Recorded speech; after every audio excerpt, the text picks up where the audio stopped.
Hey guys, my name is Ludiah Mong'are and welcome to another episode of the Freelancer's Mic where we have conversations with creatives. It's all about you getting the mic and sharing your experiences. If you enjoy it, hit follow so you don't miss the next episode. So today I'm so excited because we are hosting an amazing person, and that is Tewis-Allen. He's not just any guest. Kevin is a CEO, a multi-platinum music producer, and the genius behind unforgettable marketing campaigns. And did I mention he's also an author and an advisor to 10 Downing Street? Talk about a legendary. So guys, we are getting into a topic that I know is very, very close to every freelancer's heart, and that is how to use storytelling to create iconic brands that stand out. If you're into this, then you must listen to this episode. So get your mic or get your coffee because today we just listen. We are not going to charge. Kevin, welcome to the show. How are you doing today? Yeah, brilliant. Thank you for having me on your great podcast. Thank you for the invite. So for someone who's listening to this podcast for the first time and is hearing about you for the first time, who is Kevin? Kevin is a creative and commercial person. Started in the music industry as actually a photographer, and then moved into music production, songwriting, artist management, and then into the corporate world where I ran social media companies and tech giants and creative agencies. So I've done quite a few mix of things, but mainly the current theme is my whole life's been around marketing to teenagers, whether it's music, film, television, cinema, gaming, fashion, food, fitness. I've always had an inherent understanding of what a young person would want to buy from JD Sports or M&S Food or Apple. So I've been very privileged to work with some incredible people and brands across the decades um, to help change brands' positioning to be the market leader. And it's something I've consistently driven. So I'm very honored to be part of today to try and give back some advice and influence to people that are hopefully following in some of my footsteps. I love your experience. You've worked with amazing people, and I'm very happy that you're here to share those insights with us. Awesome. So, how can freelancers and small businesses use storytelling to compete with the larger brands that are more established? Because when I go out there, there's that fear like I'm competing with Kevin, but I don't know what to do with storytelling. Can you please share some insights? Yeah, sure. So I think that it really depends on what market you're in. So I look at any of these verticals. If I get a briefing or work for a company, they either are in food or fitness or fashion or finance or entertainment film. So you kind of choose the sector that the task is in, or the company you're working for, the marketing team that you're working towards, and then you kind of deep dive. I'm a big market research fan, so look for trends and insights, and there's so many places to find that, even like looking at influencers on TikTok to reading Mintel reports online and statistics that you can easily find on Google around who's buying what and where and how much and what's the predicted growth in the next 2, 3, 4, 5 years. It's all out there. And having some knowledge around growth and what the trends were and what's either stopped working or what is working is really important. If you come as a freelancer or as a marketing executive in companies with a business case, it really helps you deal with the finance people. Marketing people can get a lot of flack for, oh, it's a lovely, fluffy idea and it looks very pretty, but it doesn't make any money. Well, if you get a great idea and it looks fluffy and it is pretty and it looks just amazing, and then you can say, well, these candles, this food, this Diet Coke sold really well in this market, and I'm going to base our strategy around evidence. You fly. I think evidence-based marketeers are the ones that stand out, even as freelancers, as just running into a job for a couple of weeks, or as you say, like jumping on board a campaign. If you can produce a business case around the why you decide that, so you remove the I think and replace it with I know, and you stand a very good chance. That's amazing. Now I've picked that. I have to replace it. I think, and I know. They have to know that I know something. And what are the elements of a compelling brand story? Because I want to create my brand story, but I want it to come out as compelling. And how can I tailor it to stand out in a crowded market? Yeah, so this is it's been a real good change towards value-based systems. So brands that have a good culture around ethics or responsibility or social impact, for example. So there are brands such as petroleums, oils, and gases that are getting a lot of heat in the world at the moment for killing the planet. So brands that are doing the opposite will find that they resonate with customers a lot quicker, and they'll sell more product, whether that's shoes or glass bottles that are recycled, or Starbucks doing recyclable paper rather than just the standard plastic tops. That's working. So your values as a marketeer have to align with the brand you're working on. And if they don't, then challenge it and say, actually, I don't think that's going to roll because, and I said the word think, which I don't really like very much, is that I've used comparable examples on three brands just there. McDonald's is another one that have transitioned out of this single-use plastics into a much more sustainable, rich, environmentally friendly um, trend, and that's coming across female makeup in Charlotte Tilbury and Philip Kingsley on hair bonding and hair products at the moment. So there are so many brands that are getting their value systems right as well as their cultures, but then that coming across the products and service range is really important. And the more alignment you get, the more honesty you can have with your customer base, the more you can make videos about it and do social medias and go on live events and panels and talks and podcasts like this and talk around why you stand to make a difference and who you are as a business. See, it's for me, the number one piece for 2025 is stand by your values and make sure your culture aligns perfectly in the middle. No gaps. There's no reason for gaps. We can move fast. We can change stuff.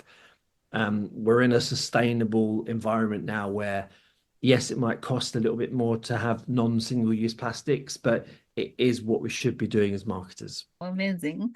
We are in an era where there are so many digital social media platforms and Yeah. storytelling is everywhere. I go to Facebook, someone is telling a story about something and it's so interesting. I go to LinkedIn, someone is sharing a story, and we have come out with this narrative that LinkedIn is a place where someone goes, buries his wife or his husband and comes back. I buried my husband 3 weeks ago. This is what I learned. That is Wow. what we have come out with when it comes to LinkedIn. But now we want to use that storytelling because it's so powerful to market ourselves, to get clients. How do we adapt to the different platforms while keeping things consistent? Yeah, it's a great question. And each platform has an algorithm change every 8 weeks, and they don't tell you what the algorithm change is. So you have to kind of guess. So it is tough. The easiest one is LinkedIn. So your LinkedIn personal profile will always do much better than your LinkedIn business page. You see a lot of business pages with like 200 followers and they struggle to get it to 1,000. And it is a struggle because the algorithm is geared to you as a professional. And they really want you to thrive as a LinkedIn community member rather than your LinkedIn fan page, business page. They're not geared for that. So that's the easiest one to get right is talk about case studies, talk about going to events, do some selfies. It's not got to be beautifully MGM Studios, BBC production. It can be just you and your iPhone. It's totally cool. Keep it real. The other ones are a nightmare. TikTok, Instagram, Facebook, Snapchat. YouTube's the best, and YouTube's been consistently best for quite a while. YouTube Shorts. If you listen to someone like Gary Vaynerchuk, who's like for me the world's best expert on social media, and I've had the pleasure of working with him recently, is YouTube Shorts have 200 billion views a day. And there's only 8 billion of us on the planet. So that is a number, that is an evidence-based marketing piece you can't deny. So if you're in sport or fashion, for example, YouTube Shorts are an amazing way of doing bite-sized content to get you into the storytelling. And that's really important. And the younger generation are in that mode at the moment. So let's take sport, for example. I'm sure you've got lots of cousins and children around you. I certainly have. They would rather watch 5 minutes worth of highlights on YouTube Shorts, for example, rather than the 90-minute game plus adverts, plus the interim break, plus the hour before, plus the hour afterwards. That I haven't got time. I just want to see the action points. So even football have got their head in the game and like, do you know what? We're going to do a highlights reel and we just, we know dad's going to attend the game. We know families will watch it on Sky Sports, but Generation Alpha or Gen Z, whatever you want to call them, they're different and they're using this to drive storytelling, and they are using YouTube and Instagram and TikTok to get bite-sized, quick content, see the goals, meet the players behind the scenes, just get amongst the action. It's an instant gratification piece. That's not to say they wouldn't watch a whole hour on Sky Sports or attend a football match, but the swing has changed to they want news quicker and they want to see the action in a lot more bite-sized form. If that works, then you'll see them watch a longer form video on a YouTube or a Facebook if they wanted to, and or go to Netflix and watch a longer version of the trailer, for example, which is definitely happening. I hope that was concise answers. Quite a lot of information there. Yeah. Yeah, I know. Right now, I think another thing that is also evident is the concentration. People do not have that much span. The concentration span is short. They want the shorter things, the sweeter things. Yeah. So, do you think storytelling may work on TikTok? Oh, it's huge. Yeah. I mean, it is a platform designed originally about fun dances, and it's changed and they've completely changed. In fact, they don't even call themselves a social media platform anymore, which is interesting way of positioning it, but I get why they're doing it. Um, and anything that is, I would say, why Instagram did so well and it does so well is if you're an inspirational brand like luxury holidays, right? Who doesn't want to see a beach in Barbados, right? Right, I do. Who doesn't want to see an amazing photograph of a dolphin swimming in the reefs and the corals? Great.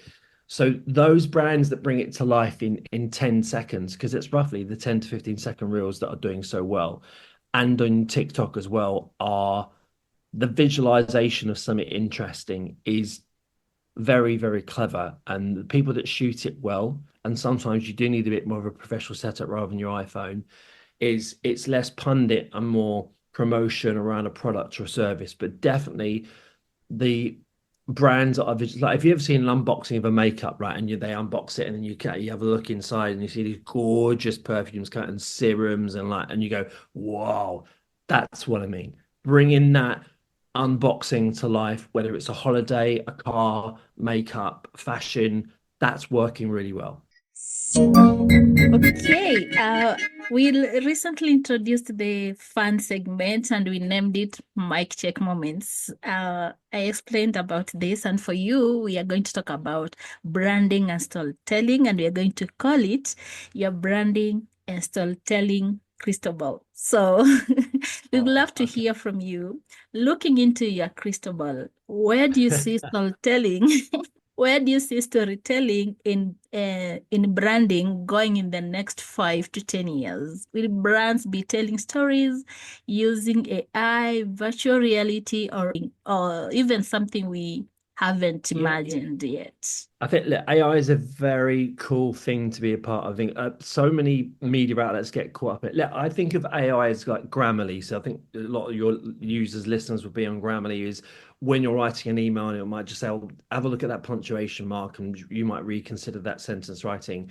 That's where AI I think is amazing. Going on ChatGPT and writing your business plan is the wrong way to use AI. So I don't ever think AI is going to replace storytellers because it's the human emotion that we all it's the bit a computer can learn very fast, but it cannot interpret a fast-paced moving story. Like it could never have done the Me Too movement, right? How does a robot understand how a woman feels in multiple territories because of a bad story?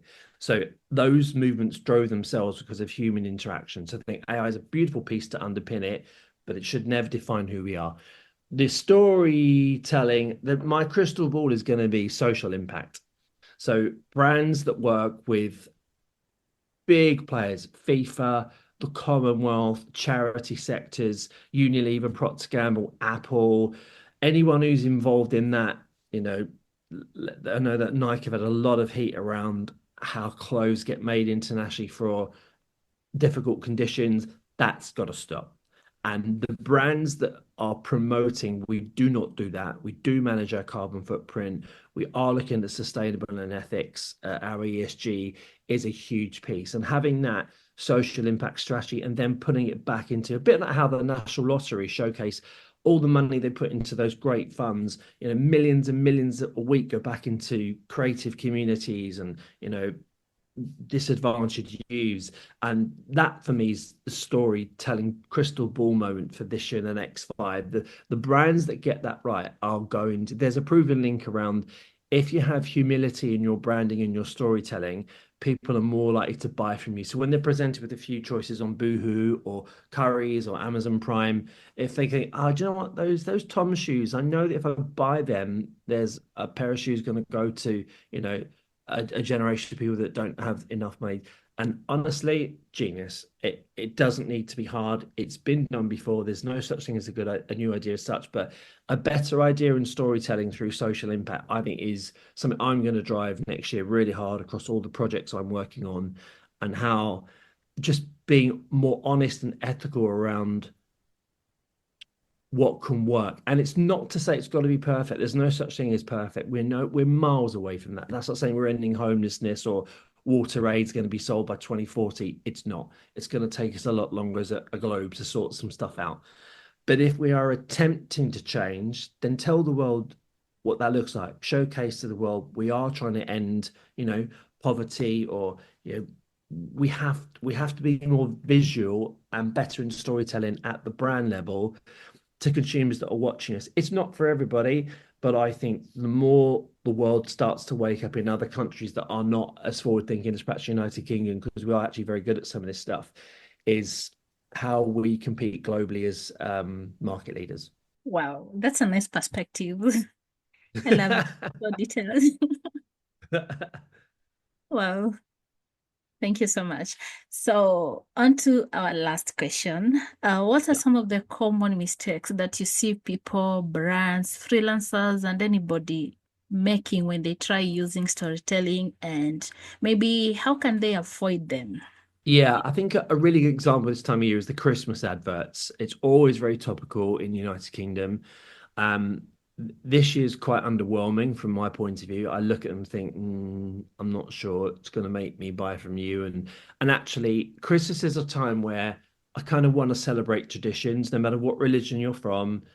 Like get into that traditional storytelling and celebrate those moments. And I feel it's kind of lost its mojo. It's not that funny. It's not that shareable. It doesn't resonate enough. In fact, I kind of want to watch a Christmas advert and leave crying. And I want to be like, oh my God, that's so cute. And that is just wicked. Like, I want my kids to see this. But if you've not got the storytelling to a place that is shareable and relatable, then you're not going to tag. I'm not going to say to you, I'll have a look at this advert. This is amazing. The adverts I get sent on my WhatsApp groups and, my Instagram, TikTok forwards are things that I'm either laugh out loud funny, I think that's just genius, or I just think, oh my God, I didn't know that was the thing. That's really cool to know. So I think the trick is in the creativity, and we've got to be braver. We've got to be bolder. And I think that a lot of brands are very nervous, they're very brand safe, and they don't want to go there and they don't want to go here. But, we had a very safe year in advertising in 2024. I'd love us to shake off our shackles a bit. Mary, Mary, shackles off my feet, right? As the song once said, is just go for it a bit more in 2025. You haven't got to break the bank. You don't need to offend anybody, but do something different so you stand out. Cut through the noise with a good story. I've been in the meetings, right? And you've got three ideas in the creative agency. One is like, wow. One is like, okay, it's cool. It's very on brand. It's very us. And the other one's like, no. They never go for the big one. They never, never. This year it was like, no, no, no. That hero idea is amazing, but it's probably a bit. Oh, yeah, we'll just keep to what we've done. I think that's got to end this year. I think we need to be really brave and go to the top story and go, right, spin the wheel. Boom. Let's have a go. I think you've changed my perspective on storytelling, especially Christmas time. If I were to have a big brand right now, I think I'll change the narrative based on what you've just mentioned. Yeah. It'll make a Thank you so difference. much. Yeah, you're welcome. Thank you for having us. Yeah. Oh, anything else that you'd like to fill in the gaps that I forgot about you, that maybe you want people to know you're launching something, you're working on something big that you want people to know?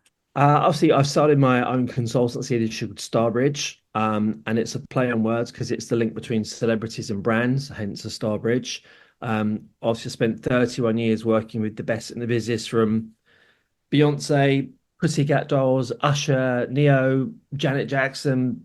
I've been privileged to work with some of the best music, and obviously, thanks to when I was 15, there was a black music group in England called Five Star, who were the reason I became so famous so quickly at a young age. So I thank all the heritage and cultural communities that got me into creativity at an early age.